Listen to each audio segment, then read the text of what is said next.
If you're a fan of the Battletech video games, or looking to try a more tactically challenging and more affordable game than Warhammer 40,000, you may be wondering, how good is the Battletech Clan Invasion expansion box, and how are the clan factions different from the Inner Sphere ones?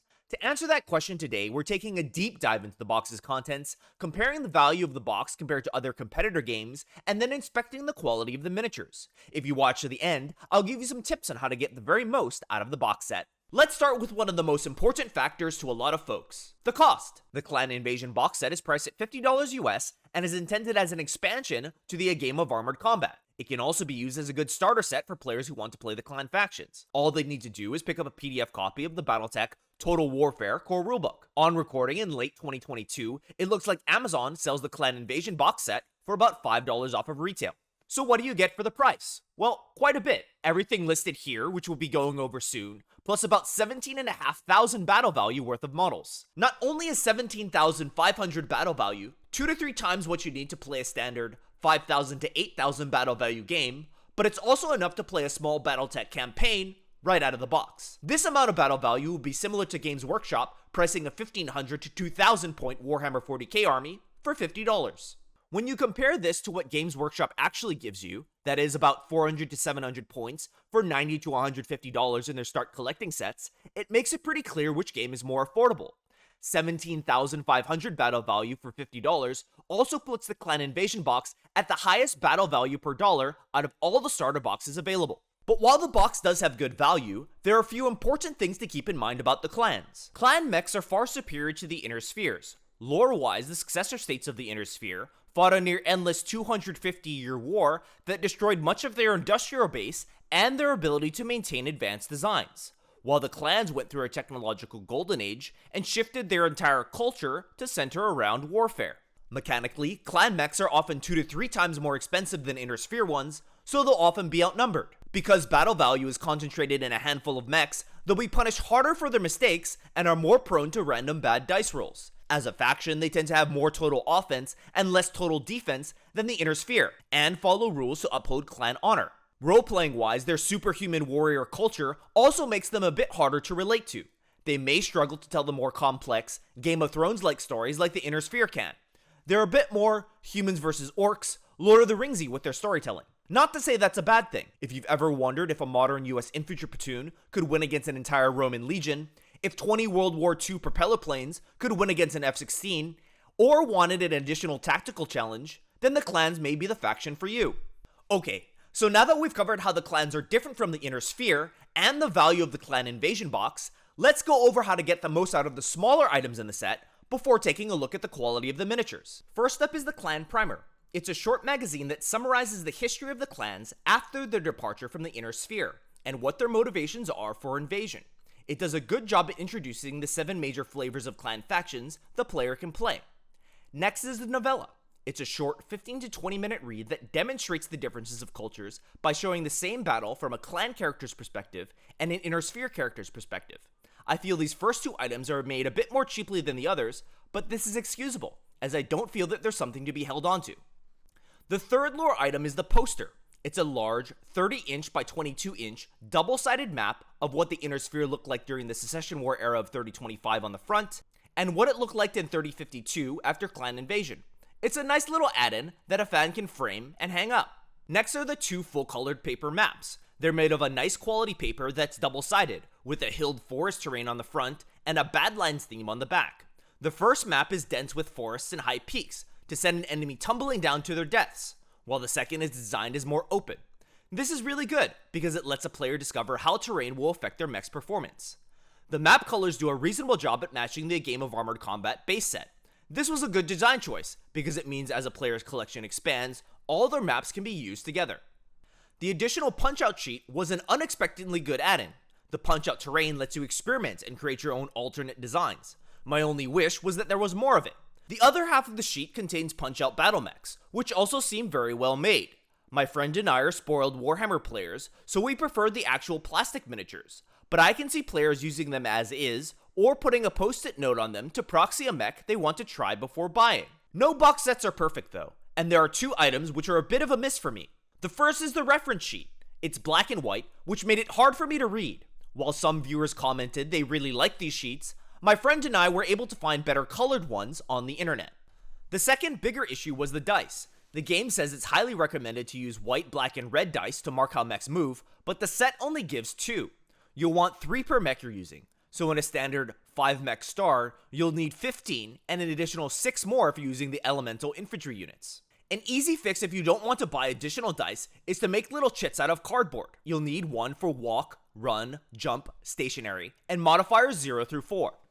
Okay, we're gonna hit the miniatures in less than 2 minutes, but when you have some time, there are a few things you'll want to do to preserve some of the most important parts of the box set.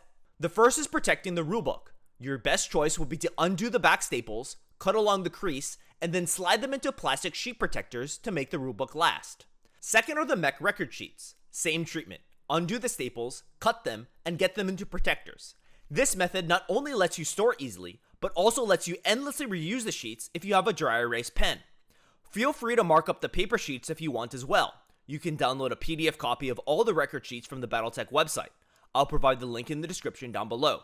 Lastly is to sleeve the pilot and mech cards. They're used in the faster, Alpha Strike version of the game. I'd recommend you protect them with card sleeves, and then put them away into protective 3-ring sheets so everything is stored nice and neat in a single Battletech binder. For maximum protection, double sleeve, with the Japanese brand KMC Perfect Fit for the inner layer, and the KMC Super Series for the outer layer. A word of warning, while this product is rated very well by trading card game enthusiasts, I personally haven't tried them out yet. By the way, Commander, if this video has been helpful to you, I'd invite you to subscribe. Now let's go over what you're probably most curious about, the mechs. First up, the Timberwolf, designated the Mad Cat by Inner Sphere forces who didn't know what this new mech was. According to legend, targeting computers would switch between the MAD designation of the Marauder and the CAT of the Catapult. As you can see on the picture to the right, the new sculpt is a nice update. It has much better missile box design, and the cockpit is a bit stubbier, which I like. The new Timberwolf has very good detailing on the gun arms and on the rear. Catalyst did a very good job on one of the most iconic mechs in the franchise. Availability-wise, this mech is used by all the clans, but is particularly common in Clan Wolf, who guarded production rights to the design from their rivals for a long period of time.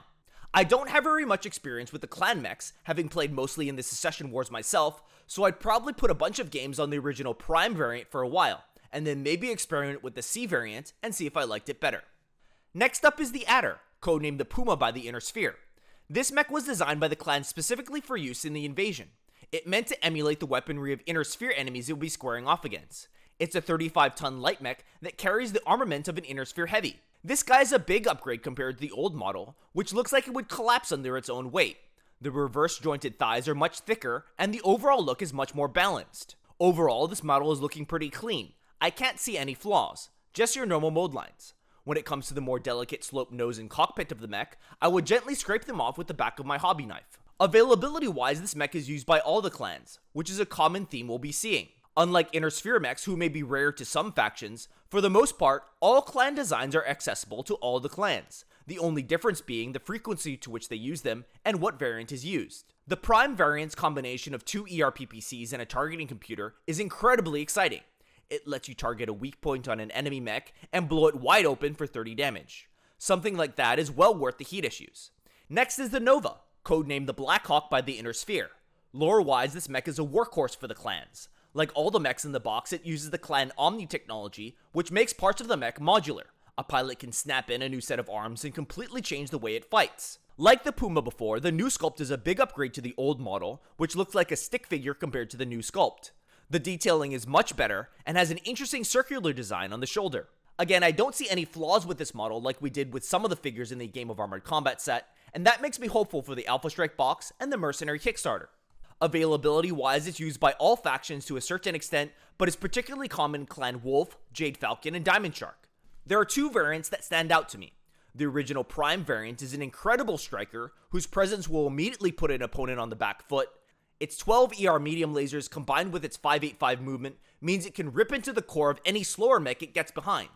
The second variant is similar to the Adder's 2 ERPPCs. While it can't snipe like the Adder, it has much better heat management, and its 2 anti-missile systems allow it to stand up to missile boats.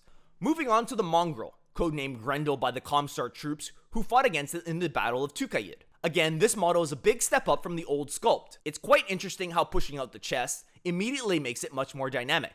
The old one looks like a 60s robot made out of cardboard boxes. Availability-wise, this design was not seen during the invasion until the final battle of Tukayid, where it was used by Clan Diamond Shark.